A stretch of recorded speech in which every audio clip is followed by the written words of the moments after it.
نماز تراوی یہ فرض اور واجب نہیں ہے، البتہ نماز تراوی کو ادا کرنے کی فضیلت بہت زیادہ ہے۔ رسول اللہ صلی اللہ علیہ وسلم نے فرمایا من قام رمضان ایمانا و احتسابا غفر له ما تقدم من ذنبه۔ رمضان المبارک کے اندر جو شخص قیام کرتا ہے غفر له ما تقدم من ذنبه، اللہ تعالیٰ اس کے پچھلے جو گناہ ہیں وہ اللہ معاف کر دیتے ہیں۔ تو یہ اتنا بڑا عظیم خزانہ، عظیم نگینہ اور آبگینہ میرے اور آپ کے پاس موجود ہے، تو ہم اس کی قدر کریں، اس کو لازماً پڑھیں۔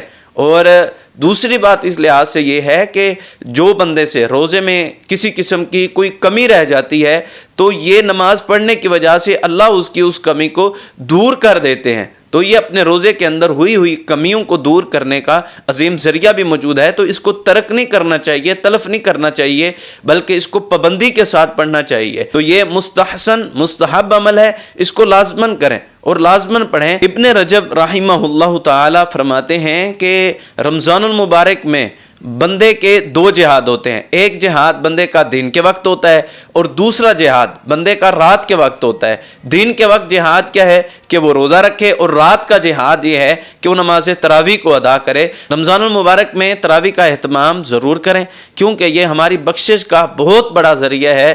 تو اسے ایسے فضول اپنے وقت کو ضائع اور تباہ کیے بغیر اپنے وقت کو قیمتی بناتے ہوئے نماز تراویح کا اہتمام کرنا چاہیے۔